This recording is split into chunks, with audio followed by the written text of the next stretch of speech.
ऑलिम्पिकसाठी फ्रान्सची राजधानी पॅरिस पूर्णपणे सज्ज झाली आहे। अवघं जग ऑलिम्पिकसाठी पॅरिसमध्ये लोटलेलं आहे आणि या जगभरातून आलेल्या खेळाडूंसाठी आणि त्यांच्याबरोबर असणारे पदाधिकारी आणि इतर ॲथलीट्ससाठी ॲक्रिडेशन खूप महत्त्वाची गोष्ट असते। आणि ह्या ॲक्रिडेशन सेंटरमध्ये जे स्वयंसेवक आहेत त्या एका स्वयंसेवकाशी आपण गप्पा मारणार आहोत। रोहिणी गोसावी माझ्यासोबत आहे। रोहिणी मूळची मुंबईची आहे परंतु आता पॅरिसमध्ये स्थायिक झालेली आहे आणि ऑलिम्पिकची स्वयंसेविका म्हणून तिथे कायम पाहते।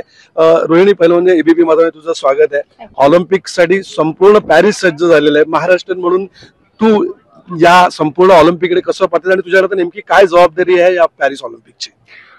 मी सध्या जे ॲक्रिडेशन सेंटर आहे, मेन ॲक्रिडेशन सेंटर ऑलिम्पिकचं, तिथे मी चेक इन डेस्कवर असते आणि मी दिवसभर म्हणजे सकाळची मॉर्निंग शिफ्ट असते आणि जे सगळे ऑलिम्पिकसाठीचे जे ॲक्रिडेशन आहेत म्हणजे फक्त मीडिया ॲक्रिडेशन सोडून जे बाकीचे सगळ्या लोकांना ॲक्रिडेशन दिले जात आहेत त्या व्हेन्यूशी रिलेटेड जे कोणी आहेत त्या सगळ्यांचं ॲक्रिडेशन तिथून होतं जिथे मी सध्या काम करते। पण योगायोग पहा की आज मी म्हणजे माझं हे 6वं ऑलिम्पिक आहे आणि पहिल्यांदा माझ्या आयुष्यात असं घडलेलं आहे गेल्या 6 ऑलिम्पिक पैकी की माझं ॲक्रिडेशन एका महाराष्ट्रीयन म्हणजे एका इंडियन आणि त्यातही महाराष्ट्र आणि त्यातही मुंबईकर मुलगी माझ्या डेस्कवर होती आणि तिने मला ॲक्रिडेशन करून दिलं। So I am feel proud की एक महाराष्ट्रीयन मुलगी आज पॅरिसमध्ये ॲक्रिडेशन सेंटरमध्ये जिने आज मला माझं ॲक्रिडेशन बनवून दिलेलं आहे। हो, ऍक्च्युली मी तिथे बसली ना की मला असं खूप मी वाट बघत असते की कोणीतरी महाराष्ट्रीयन स्पेसिफिक नाही पण कोणीतरी इंडियन तरी यावं की ज्याचं मी ॲक्रिडेशन करून देईल। पण अनफॉर्च्युनेटली आतापर्यंत एबीपी माझ्या निमित्ताने तुझी इच्छा पूर्ण झाली। हो, अनफॉर्च्युनेटली तू एक आहेस आणि आणखी एकच फक्त मुलगा मला भेटला होता ज्याचा पासपोर्ट मी बघितला की त्याचं ॲक्रिडेशन व्हॉलेंटियर साठी केलं आणि मला आवडलं असतं की जास्तीत जास्त मराठी तर खूपच आवडलं असतं पण इंडियन पासपोर्ट आणि इंडियन ॲक्रिडेशन माझ्या हातून झाले असेल तर मला जास्त मजा आली। पण या पॅरिससाठी आम्ही मुंबईमध्ये असताना अनेक बातम्या ऐकत होतो। आता आम्ही पॅरिसमध्ये आलो। एबीपी माझ्या श्रोत्यांसाठी काय सांगशील, कशी तयारी झाली आहे पॅरिसमध्ये? पॅरिस एकदम सज्ज झालंय म्हणजे ऍक्च्युली सजलंय पॅरिस सगळीकडूनच ऑलिम्पिकसाठी पण खूप वेगवेगळ्या पातळ्यांवर तयारी चालू आहे। प्रशासन एकदम सज्ज झालंय। आता गेले 2 दिवस जे सगळे व्हेन्यूज आहेत म्हणजे तुला माहितीये की जे ऑलिम्पिकचे व्हेन्यूज आहेत हे जे ऑलिम्पिक आहे ते सगळ्यात ग्रीनेस्ट ऑलिम्पिक म्हणून म्हटलं जातं ह्याला।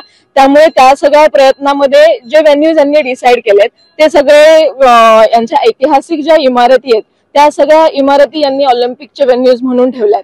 त्यामुळे त्या सगळ्या इमारतींच्या आजूबाजूला सुरक्षा व्यवस्था खूप कडक केली आहे आणि गेले 2 दिवस तिथे कम्प्लीट लॉकडाऊन लावलंय।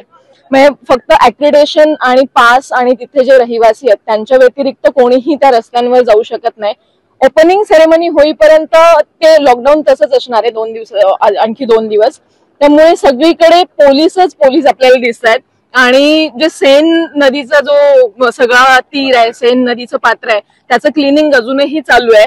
त्यामुळे अजूनही त्यात लोकांना स्विमिंग करता येईल अशी अपेक्षा करतायत। सो ते बघूया काय होतंय। त्यामुळे प्रशासन एकदम सज्ज झालंय। पोलीस आणि सुरक्षा व्यवस्था बघितलं तर जवळपास 45 देशांची फोर्स पॅरिसमध्ये सध्या आहे। आपलं भारताचं ही एक केनाईन युनिट पॅरिसमध्ये आहे आणि यांनी जेव्हा या सगळ्या देशांच्या फोर्सेस मागवल्यात त्यात केनाईन युनिट्स प्रामुख्याने मागवलेत की ज्यांना म्हणजे सुरक्षा व्यवस्था पटकन काही जर डाऊटफुल असेल तर पटकन त्याचा ट्रेस लागावा म्हणून आणि विदाऊट पास आणि ॲक्रिडेशन कोणी जाऊ शकत नाही हे मी सांगितलं। त्यामुळे प्रशासन त्यांच्या लेवलवर एकदम सज्ज झालेलं आहे। सो आता सगळेजण वाट बघतायत ओपनिंग सेरेमनीची। रोहिणी, तू म्हणालीस की सुरक्षेची खूप काळजी घेतली गेलेली आहे। ॲक्रिडेशन देताना काय नेमकी काळजी घेते आणि काय त्याच्यामध्ये प्रावधान वापरलं जात आहे की कोणाला ॲक्रिडेशन दिली जात आहेत, कोणाला दिली जात नाहीत, की दिलेली ॲक्रिडेशन पुन्हा रद्दही केली जात आहेत का? कसं आहे की आता ऑलिम्पिकशी रिलेटेड म्हणजे ज्या काही गोष्टी आहेत तर प्रामुख्याने ॲक्रिडेशन जे आहे ते आपण म्हटलं की तो पास आहे, एक डोअर आहे की जिथून तुम्ही व्हेन्यू पर्यंत जाऊ शकता। फक्त खेळाडू आणि बाकीचे जर त्यांचे प्रशिक्षक आणि हे सगळी लोक सोडली तर त्यांच्या व्यतिरिक्तचा प्रत्येक व्यक्ती विदाऊट ॲक्रिडेशन तिथे कोणी जाऊ शकत नाही। त्यामुळे ही सगळ्यात इम्पॉर्टंट गोष्ट आहे त्या व्हेन्यूवर पोहोचण्याची किंवा तिथल्या आजूबाजूला असण्यासाठीची। त्यामुळे हे ॲक्रिडेशन बघताना त्यांनी खूप मोठे मोठे फॉर्म्स भरून घेतले होते सुरुवातीलाच आणि त्यांची पर्सनल इन्फॉर्मेशन खूप घेतली होती. त्यामुळे तो एक भाग झाला. दुसरा भाग असा आहे की जेव्हा मी चेक इन डेस्कवर कोणाचं ऍप्लिकेशन चेक करते तर एक तर व्हॅलिड त्यांचा प्रूफ आयडी प्रूफ लागतं. पासपोर्ट असेल किंवा तुमचं रेसिडेंट परमिट असेल किंवा ड्रायव्हिंग लायसन्सेस, या 3 गोष्टींच्या व्यतिरिक्त एकही आयडी ते ऍक्सेप्ट करत नाही.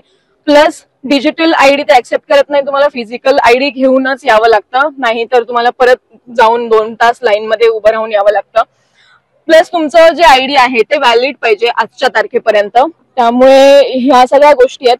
आणि साधं तुमचं स्पेलिंग मिस्टेक जरी त्या फॉर्म मध्ये असेल तरीही तुम्हाला ऍक्रेडिटेशन मिळत नाही किंवा तुम्हाला जाऊन ते करेक्ट करावं लागतं. काही ठिकाणी असं काही कंपनीजने त्यांच्या एम्प्लॉईजना ऍक्रेडिटेशन फॉर्म जे भरलेत तर काही लोक 2-2, 3-3 ठिकाणी कामं करतात, त्यामुळे त्यांचे 2-2, 3-3 फॉर्म्स आहेत. तर फक्त त्या सगळ्यांसाठी एकच ऍक्रेडिटेशन असावं, हा सगळा प्रयत्न आहे की लोकांना या व्हेन्यूला जायला वेगळं ऍक्रेडिटेशन, त्या व्हेन्यूला जायला वेगळं ऍक्रेडिटेशन असं नसावं, ह्याचा प्रयत्न केला जातोय. त्यामुळे ते सगळे फॉर्म्स एकत्र करून त्याचं एकच ऍक्रेडिटेशन बनवलं जाते. आणि सगळ्यात महत्वाची गोष्ट, या सगळ्या व्हेन्यूज मध्ये जे काही इलेक्ट्रिक हे सगळे इक्विपमेंट जाणार आहेत, म्हणजे कॅमेराज असतील, वॉकी टॉकीज असतील, जे काही सगळं असेल, विदाऊट टॅगिंग एकही गोष्ट व्हेन्यूच्या आत जाणार नाहीये. त्याचं टॅगिंगही सिमिलरली तिथे केलं जात आहे. तुमचे कितीही मोठे ऑफिशियल्स असतील त्यांनाही विदाऊट ऍक्रिडेशन तिथे परमिशन नाहीये, त्यांचंही ऍक्रिडेशन त्या सेंटरवरच केलं. काही ऍक्रिडेशन रद्दही केले असं आम्ही ऐकतोय.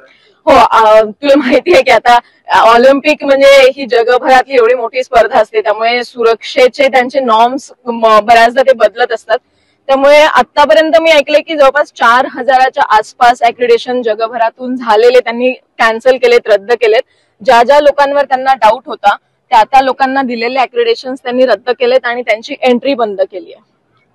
बॅरेन पियर दी कुबर्तीनला ऑलिम्पिकचा जनक म्हटलं जातं आणि पॅरिसच्या याच भूमीमध्ये त्यांनी ऑलिम्पिकची सुरुवात केली होती. ऑलिम्पिकमध्ये खेळायला मिळणं हे खेळाडूचं स्वप्न असतं, परंतु ज्यांना खेळ खेळता येत नाही ते या ऑलिम्पिक परिवाराचे सदस्य होऊ शकतात. रोहिणी सारखं जे या ऑलिम्पिकमध्ये स्वयंसेवक म्हणून स्वतःला नोंदवू शकतात. तुम्हीही या ऑलिम्पिकमध्ये सहभाग घेऊ शकता. फक्त ज्यावेळी साधारणतः 1.5 ते 2 वर्षापूर्वी ऑलिम्पिकचे सदस्यत्वासाठी अर्ज निघतात स्वयंसेवेसाठी, ते तुम्ही भरलात आणि तुम्ही जर त्यांचे निकष पूर्ण करू शकलात तर तुम्हीही रोहिणी सारखी पुढच्या ऑलिम्पिकला स्वयंसेवक म्हणून ते काम करू शकता. रोहिणी सारख्या आजच्या ह्या स्टोरी सारख्या अनेक स्टोरीज आपण या पुढच्या काळामध्ये एबीपी माझावर पाहणार आहोत. मी संदीप चव्हाण, एबीपी माझासाठी पॅरिस. एबीपी माझा, उघडा डोळे बघा नीट.